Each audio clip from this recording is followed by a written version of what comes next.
Yo, stocks and bars.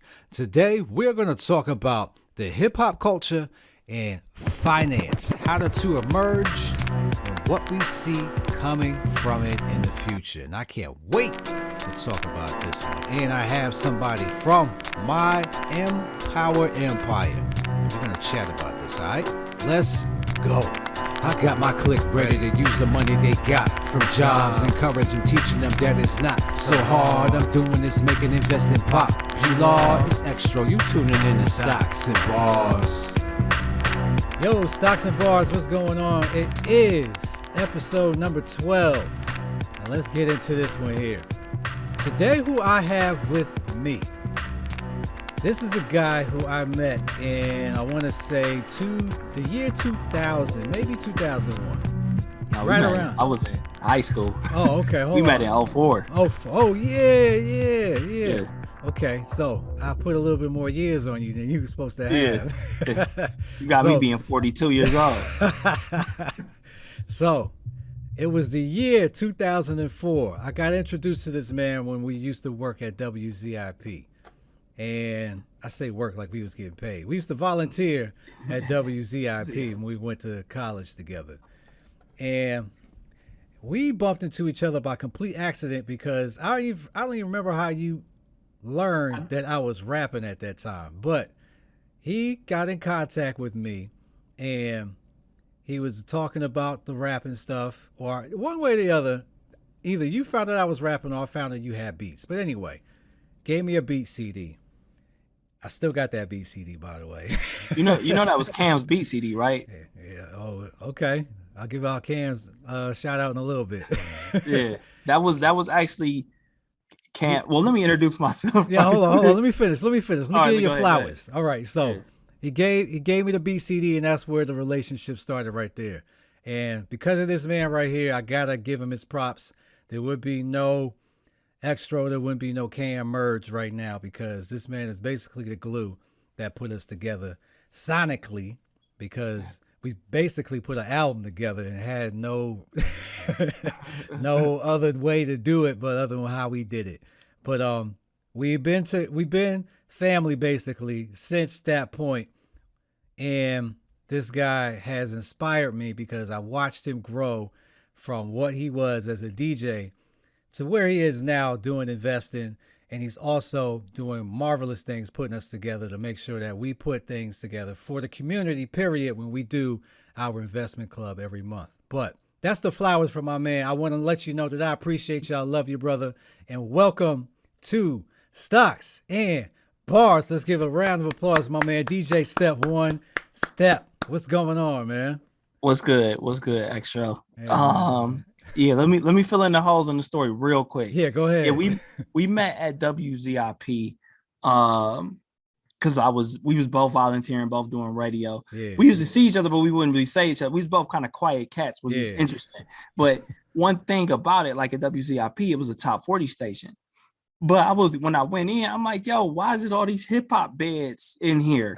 I'm like, I think somebody told me like, yo, that's Extra.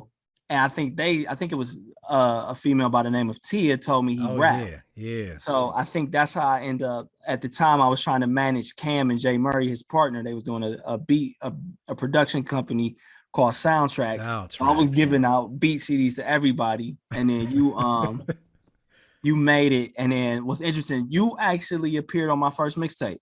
Yeah, you did. Yeah, put the us list. On. Yep, and I got that back there too. Yeah, y'all was number one. I actually need that. I need a copy. Y'all was number one. Y'all was number one. Me and Cam had a debate because it was another cat. I'm like, yo, I'm out myself, but like Team Tuck should be number 2, and this dude should be number 1. And he's like, no, Team Tuck is better than this dude. Blah blah blah blah. So we end up putting y'all number 1, which I don't regret at all. We was the best. At it, man. Yeah. And here we are, fast forward now, being the best and investing, inspiring people, man. We done did a full circle, man. So that's why I appreciate my Empower Empire, man. You're part of the circle. So welcome to the show. So we're going to talk about our culture. We're going to talk about our culture and finance and how it hasn't prepared us or whatever. But we're going to basically talk about our culture and the shifts that it's going through and all of that. So let's go ahead and kick this one off. I actually had to get some questions written down for this one because I wanted to make sure I addressed as much as I could without going Okay. like, oh, I should have said that. All right. So we're going Cultural to advocate. yeah. So let's start it off like this. All right. What has the culture taught you from the beginning when you started doing like DJing or when you was little up until this point? Like, go through the journey of what the culture taught you when you were young. Okay, you talking about the cultural period, or you just talking about financially? Financially, yeah, I should have said Okay. that. The culture financially, what has it taught you for when you were young? When all right, for those that don't know, I'm 37 years old. So I think what the culture has taught me from a young age of is to spend money recklessly, to be honest. Right. Like, yeah, like if you listen to a lot of the, especially because hip hop, when we talk about our whole culture is based around hip hop and street culture and stuff like that. A lot of Black culture is just based around that, just to be honest. Right. So with hip hop, especially coming up, honestly, even now, like we just kind of recently got some like financially conscious lyrics, Yeah. but for the most part, it was get this money, spend it as fast as possible. And I think the way that affected me is like, yo, when you become rich, you can spend as much money as you want on anything you want and not have to worry about any type of consequences. So even as I grew and as we got in college, I was thinking, and I'm glad you asked that question because this was something I was thinking about. When I was in college, I was doing okay as a DJ. Like I was making a decent living because I was DJing a lot of college parties and I was DJing up in like Cleveland, which we went to school in Akron, but Cleveland is a bigger city. Yeah. And I was making a decent living, but I spent my money so fast and so recklessly. Like I wasn't popping bottles in the club like the rappers, but I think me and you definitely, you, if I'm correct, you like Air Maxes. Oh yeah, I'm an Air Max fiend. Yeah. Yeah, yeah. I'm a SB Dunk fiend. Okay. So at the time when I really started to make some money or make a living, I started buying SB Dunks every month. Like my shoe collection, and I'm not the type of person that would like not wear my shoes. Yeah. My shoe collection used to be stupid. Oh man. Same but here. but it's not worth anything. Right. Like obviously now some shoes is worth something, but I didn't have like the rare MF Doom SB Dunks that's worth like $4,000 now.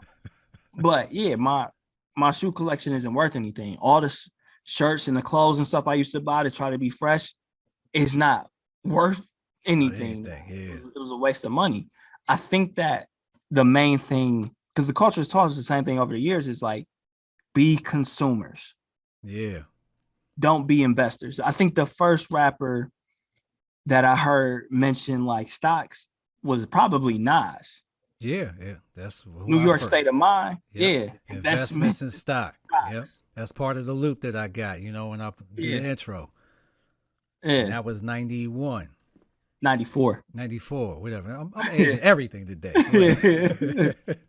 Man, we met in 1973. Like, whoa. I knew your grandmama. Yeah, that's the same with me, man. Yeah. I learned the same exact thing. Be flashy. Whatever you get, make sure you output it and you go get something to show off the wealth that you have. Exactly. And that's all I learned from it.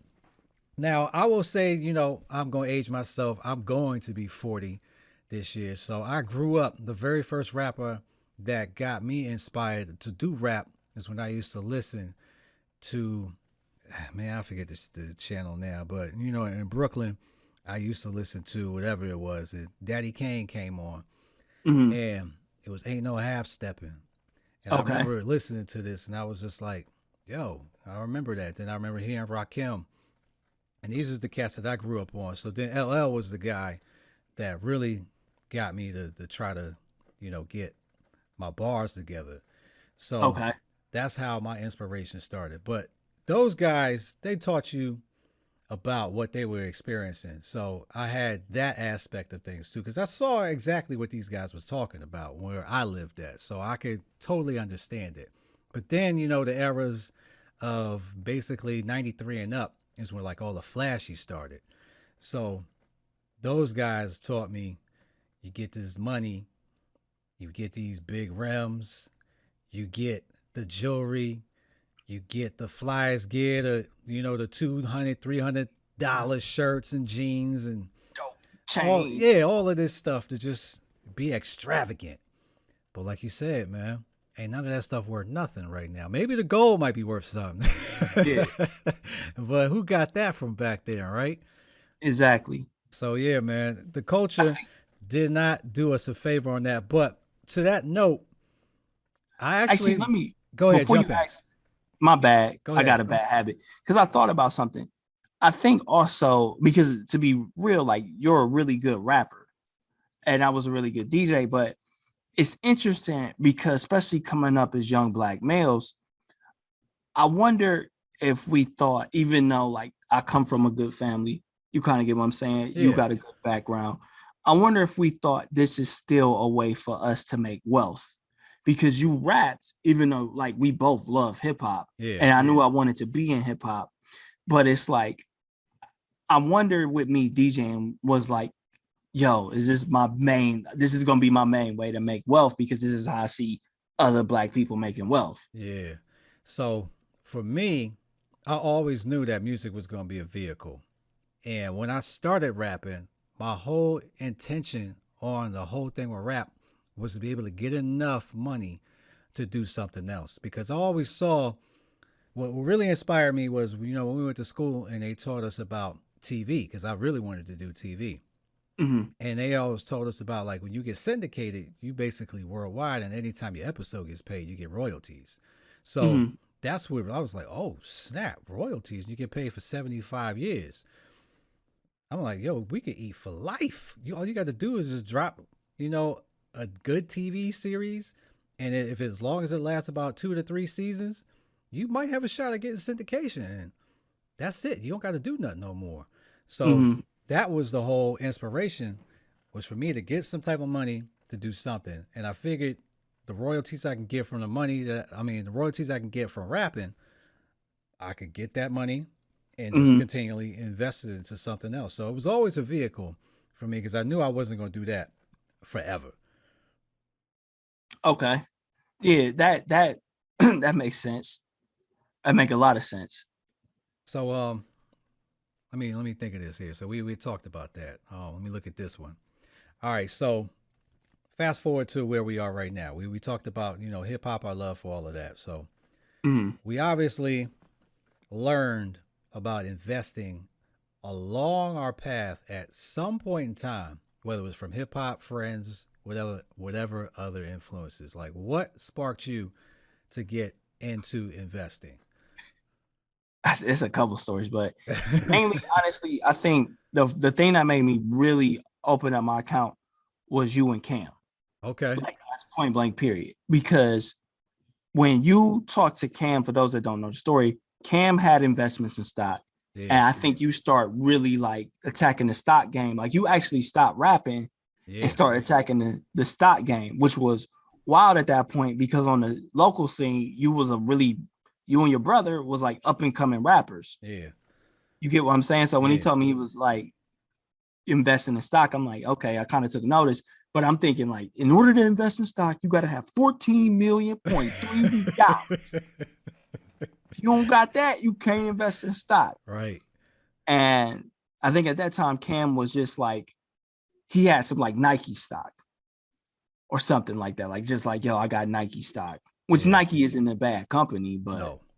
but by any stretch of the mean, I'm pretty sure if he would have kept that Nike stock, He'd it be would have balling been, right now. yeah, you still be saying nice. But him and you doing that got me to open up my Ameritrade account. And I think that was like 2000. I'm gonna say between 2011 or 2013 is when I first opened up my Ameritrade account. Okay. And I bought probably just all the worst stocks you could possibly buy. So I bought a marijuana stock, and I bought another marijuana stock, and then I bought a third marijuana. That's when the hype was there, where everybody thought it was just going to take off. Yeah. And I had no idea. And I'm still learning how to research a company, how, what, no clue what market cap was, no clue what support and resistance was. Just, oh, you just pick a weed company and they're going to go to $2 million a share and you will be okay. Yeah. That's all it took is what you thought, right? Yeah. So I had PHOT Oh and I put, yeah, I yeah, remember that. Yeah. and hemp and some other one. And they was all like 2 pennies. And that did not work because they end up going up and dropping right back down to like 0.01 of a cent or whatever A possible. fraction of a cent, and Yeah, yeah, exactly. that's that's the name of the game, man. Sometimes a lot of cats get these growing pains out of the gate, and you Oh, was one of them. I did the same thing, man, where I got hyped when I got in my very first like trading seminar, and they told me all about the prosperity of things, and I saw these two man, it was a woman and a man, probably married couple if I remember right, and they were mm, telling us about how they invested in all that, and it was about options and stocks. So I took off from there and I lost a whole bunch of money, bro. Like to the point where my wife was mad at me. So I just had to hunker down and try to learn as best as I can. And it took shape, but it took yeah, about, I want to say about 7 years before it like really started to click. develop. Yeah. And I had a system that was in place for me to make it consistently. So you ain't alone, man. Yeah, I think that's important. Like I'm realizing now, like, especially as I delve into more books and stuff and more seminars with people and just watching videos and stuff, like you gonna make a bad trade. Oh Like you're yeah. not all of them is gonna be 100% winners. You just gotta take the good with the bad. Right. And then if anything, if you want safe money, it's always Apple. You know what I mean? It's always Apple. Apple probably got like another 10 years to run. So or you could just collect that dividend. But yeah, that's what really got me started the journey. Well, really, two things. Something turned me up, but then I stopped. The first thing that turned me up was actually three things. One, I think I was watching you do a options trade, and I'm like, oh, what is options? I got to get my account to do options. But at the time, I was broke. I couldn't get the required amount. It was like $2,000. It would have Yeah, took it me a was. I think it minute was to like get. 3,000 to start, or 2,000 Yeah, is what it was. yeah. I'm like, yo, I can't get $2,000 to start. Like at the time, I didn't. Business. For those that don't know, if you live in Cleveland, I used to shoot music videos. I ended up getting my degree in media production. What'd you get your degree in? Communications. Was it media production Nah, too? it was just straight communications because I took a foreign language and I got no fine and applied arts. That's what it is. But communications Okay. was that. Yeah. Yeah, basically communications, media production. What ended up happening was I was like a freelance music video shooter and DJ. When LeBron left that first time, I know it's like funny when he went to South Beach, but that dried up everything. Like Man. nobody wanted to go out for like years. So that ended up putting me in a situation where I was basically broke. Um, so trying to get $2,000 was like hard to Unheard of. come by. Yeah. Yeah, especially when you paying a student loan and everything else. But what happened next was after, I got a job, I started to get money back. Yeah. I actually start investing in Square, Facebook, and Apple. This was in like 2016. And I was investing in Square when it was $10, like $10, $12. And I sold it because I told this story on my Instagram. Like I wanted to get a Yeah. car. I'm like, which is fine. I understand that I needed a transportation. Like I had a car at the time, but I wanted a better car. Yeah. Was it the Explorer you had? Yeah, I had the Yeah. Explorer. Yeah. And I'm like, all right, let me go ahead and get rid of this Explorer and go to like a reliable Honda Accord, which I mean, I love my Honda Accord, but Man, do I wish I still had those Square shares. Yeah, we all live and learn, man. We all live and Yeah. learn. We catch those lumps. Matter of fact, speaking of live and learn, man, what was your worst trade that you've ever made? Oh, I'm still in it. Oh, you I'm so not. it's still active. Yeah, it's still active. My UVXY trade is the worst trade I've ever made. I've learned a valuable lesson. I really thought that was insurance for if the market goes bad. I didn't Yeah, realize that you're not supposed to hold it for more nah. than 10 days. Yeah, you're supposed to let that go. But you It, learn though. I learned the hard way. It's a very punishing lesson that is not stopping at all. Speaking of lessons, man, I actually have gone back and tried to live through some of the hip hop that I've listened to in the past. And some of these guys actually did talk more about investing, but we just didn't hear the message at Mm, the time. And I'm not going to say they had like straight 16 bars of investing, but within there, they had business mindsets to where they wanted to take money and put it into something to grow money. But that never resonated with us because we all, in that time, we all yeah, understood that when you get $100, you spend 110. Like yeah, that's what exactly. you're supposed to do when you get it. There's no Yeah, other way. So, but I don't yeah, really remember too many bars. Like you better save. You know what I mean? Like it, it ain't wasn't wasn't. nobody giving out Microsoft stock only Nope. $10, bro. Yeah, man. Like even the conscious rappers, they were talking about specific messages, but that wasn't One us, of them. man. Yeah, You it's. know what? Go ahead. To be honest, I don't think they knew either. And to Nah. be real, I don't know if they still know. Like you gotta think about it. Meek Mill just last year was like, bro, this stock game is crazy. Put money in Tesla. Yeah, he was. Yeah.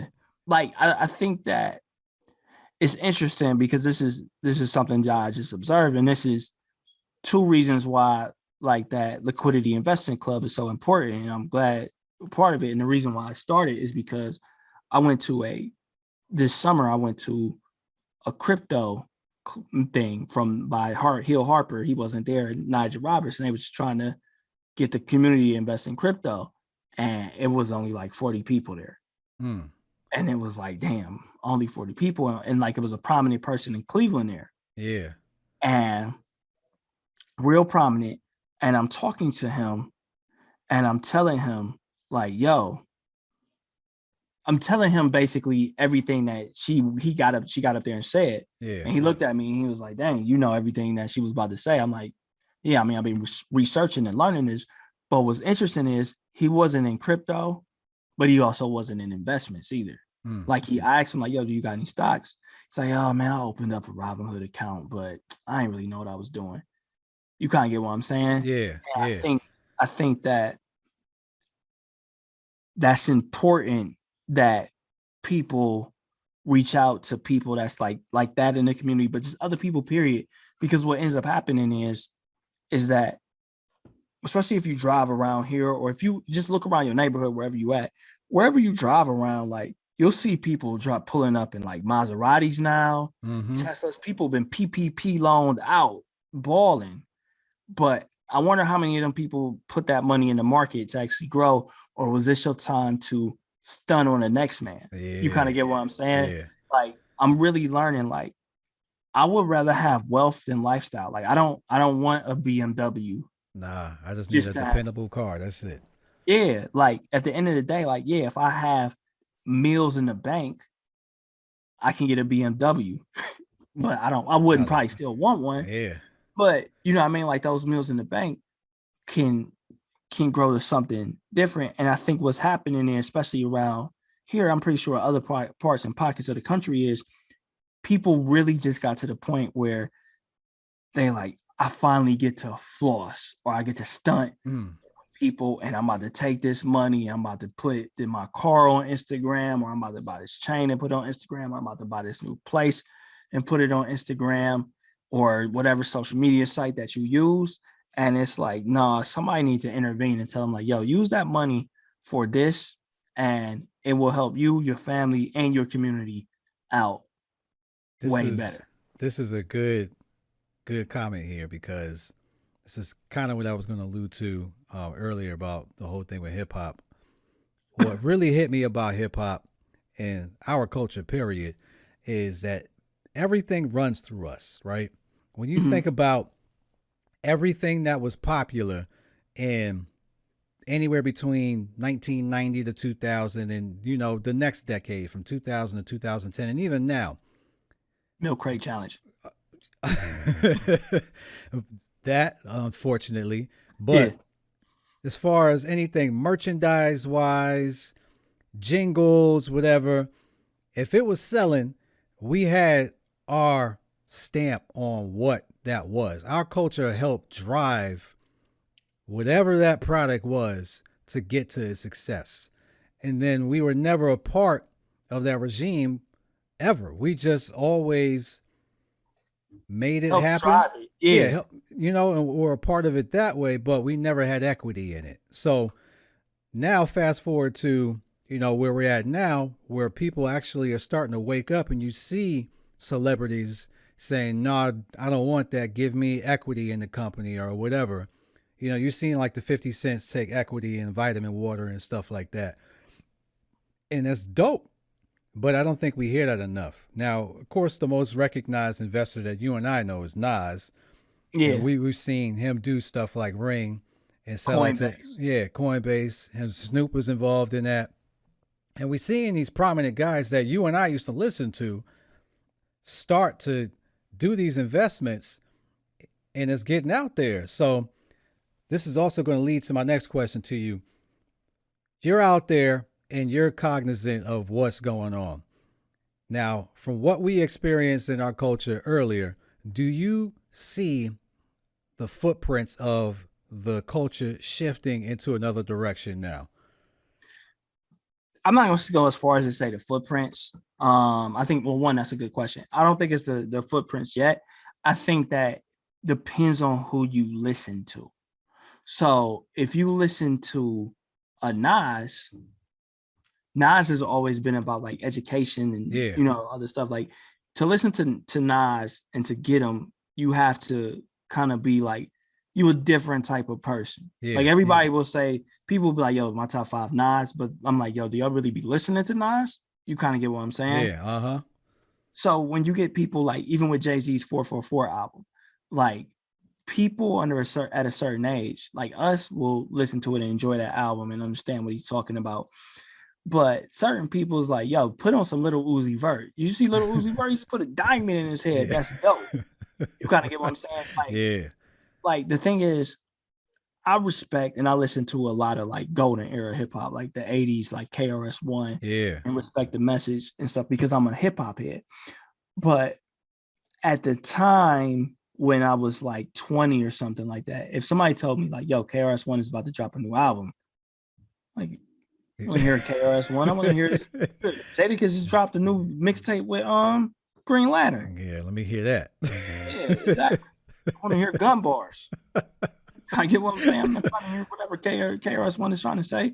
So I think what happens is, as long as people of our generation can start to show like this is what happens when you build wealth, like maybe not the flash because this goes against the code. Like, look at my house. I bought this with Tesla money from the Yeah, stock. You kind of get what I'm saying. But if yeah, you could kind of be like, hey, look, imagine if you would have took that down payment on a Maserati. Because I went into the store and this girl, her license plate was, not to out her, was Maserati 2. And I asked her what that means. And she said, that's our second Maserati. mm. And I'm like, you just know, like, you don't have any money in the stock. You get what I'm saying? Because however you get that money, you're getting it too fast to even think to like, yo, let me slow down and invest this. I could be completely wrong. Like she could have made that Maserati She money could, off of like Apple options. or But OnlyFans or whatever. yeah, yeah. Exactly. But you have 2 Maseratis. If you take that 90,000 that you would pay over time, you wouldn't have to do anything else or whatever, and then you could be able to buy 10 Maseratis if you want to. Still be a stupid investment. I hope you learn from the fact that you only really need one Maserati. But if you take that money that y'all spending on this stuff and use it, you, like I said, you could better the community, you could better everything. Like the number one, my cat, the number one thing, the number one indicator of crime and everything anywhere in America is poverty. Right. Like, it's not too many rich people. Like, they're not starving. They got to go get something to eat, so they rob. Most of the people commit crimes because of poverty. So if that's the case, like, if you take that and you can help your family out because now you have the financial means, you reduce poverty, you reduce everything. So, right. But to bring it back to the question, because I kind of got off in a tangent, but yeah, the people like us are listening and taking note. It's just for up to us to set an example good enough to where other people, or at least one other person, wants to follow. Yeah, and that's exactly why I started this podcast, for that very reason, because I know I used to listen to hip hop and take the messages that they told me at that time. And I didn't do all the, the dirt to the extent of what they, talked about. You knew the consequences. Yeah. I mean, we had our heads in the game, but we also knew that it was entertainment.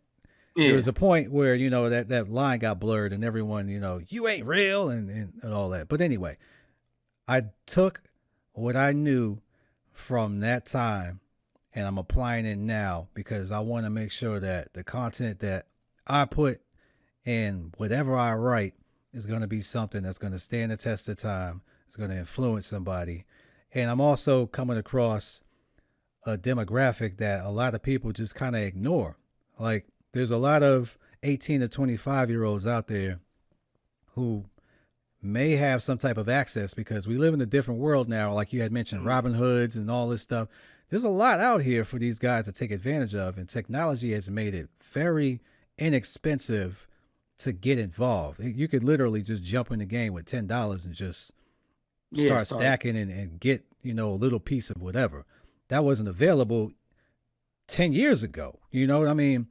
It's jumped so far ahead to give these guys access. So now somebody like myself who has the talent to be able to write something and give it in a delivery that's going to mesmerize and, all of that type of stuff that I try to do and get through and hopefully inspire to let them know that, hey, I'm doing it. I'm no different than you. You could do it too.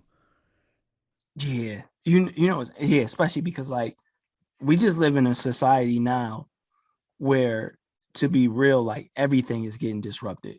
Yeah. So like even when I talk about Ameritrade, like when I did that first trade, like I think it cost me like $10 to get in and out of the trade because it was a commission fee. Yeah. So now people is looking at some of these systems and it's like, yo, these systems actually can be broken. Yeah. You get what I'm saying? Yeah. So like everything from like the music, NFTs is going to change the music industry. I think so too. Yeah. Crypto, Ethereum, it's going to change everything from the way you do freelance work to the way you rent. You get what I'm saying? Like when we talk about Ethereum, like especially for anybody that did freelance work, it's going to be so easy to get your money. Where before you got to wait till the bank clear the check and all this other stuff. If you do corporate work, you'll get money instantly because it's already written in the contract. Yeah, they know how much is in the Ethereum wallet. So it's just like we're at the we're just almost at the point where society has changed so much because of technology and so rapidly, and the systems that's being broken down. It's gonna be interesting to see what happens in like 1950 because it's almost like, I don't know. You mean 2050? Yeah, 2050. Yeah. Like just we're at the point now, like back in the day, like when the car was invented and everybody was in awe. Yeah. Like, oh, it's a car. Yeah. You know what I mean? We're at the point now where we getting a new car, like a new car type invention every 3 to 4 or 5 years. You get what I'm saying? Rapidly, like, keep going.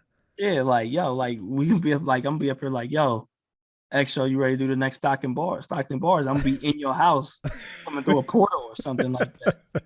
Also, Dr. Strange is like, yeah, like here. have your hologram right next to you or something like that. But no, seriously, it's getting to the point where I think systems always get disrupted at one point in time. Obviously, in America, you talk about the dark history of slavery. That was a system that got disrupted because of, technically it got disrupted because of the cotton gin. You know what I mean? But, yeah, technology. Yep. yeah, technology. But as we go forward, everything from trains disrupting, what was it, coal mining? Yeah. What was John Henry doing? Yeah, he was the railroad guy. He was making the rails. Yeah, like he was going faster and then he died. So like that was the I know it was a folk tale, but that was the tale to be like, yo, maybe we don't want to go so hard against this machine that we die. Like we'll just go half. You could take that machine because you see the machine ain't dead. Yeah. I'm saying I just say like you mentioned in Robin Hood, that's very true because what ends up happening is people can now go grab this content when they find it, and then they might be inspired to do their next disruption phase. Right. Or even if they don't, they just be like, yo, instead of buying this $200, $300, $400 Apple Watch, I'm gonna buy an Apple stock. Yeah, I'm gonna get a share of that. Yeah, I'm gonna get a share of that. Yeah. And you know what? I'm gonna try to keep doing shares because the thing is this, like, nobody escapes life or period. Nobody escapes each decade with their life with like, yo, man, wish I could have did this in my 20s. Like we could have bought Amazon, and I guarantee you right now we'd be saying like we'd be talking on gold chairs and still be talking about, man, my 20s, I wish I would have insert what I wish I would have did here. Some lesson that you missed out on that you wish you would have done. You would have did. Yeah, like you might have been like, man, I wish I actually would have, instead of buying Amazon stock, I wish I would have tried to make it as a rapper. You gotta get what I'm saying? Yeah. Or I could have been like, yo, I wish I would have been trying to DJ instead of buying Amazon stock. And I'm sitting up here like, dang it. You gotta get what I'm saying? I'm tired of this gold toilet paper. I don't want to do this no more. Yeah. This is ridiculous. Yeah. Go get my jetpack. Trying to go back in time.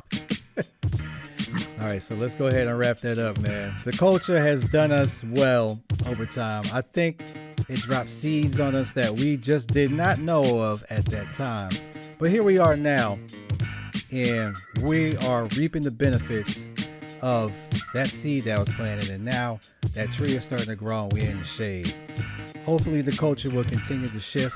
We've seen, like the Earn Your Leisures, Wall Street Trapper. We've seen a lot of these guys come along, and they're starting to get a little bit of a following here. And the hip hop community is embracing them. And I look forward to seeing how far that can continue to go. Because I got a nephew who's 22, and I'm trying to hip him to things and let him know, you put this money away over here, you go do this, you do that, Because like you said, I wish when I was 22, I was rapping at 22. And I was rapping about, the mindset of using that money in order to invest it, but I didn't do it until, a little bit later. But if I did, who knows where I'd be at right now. But regardless of that, I'm here, you're here, we're doing it, man. Stocks and Bars. I appreciate you coming on once more, man. We'll have to do it again. And that is it. That's Stocks and Bars, and we're going to go ahead and jump into the bars. Where I'm from, I should've probably died fast. I made it out, now I'm making my stance. I did it my way, the Sinatra, my craft. I slang and for the users, I made it my path. Hell look like me in the world of finance. Because of that, it made me feel like I can succeed and achieve my dreams of being a guy that can inspire the culture. I'm glad that I didn't believe that lie. And I rose up where I rise and my toes touch. I came from the bottom, the only way to go is up. Hard to stop a movement of money, come make it with us. Get by our rules and one of us never give up. We them new gangsters, pioneering personal profit, the new bangers. They were sleeping in, then they soon to wake up. So when you get them M's, you know who to thank us. Stocks and Bars, Marathon Money, winfreeze.com.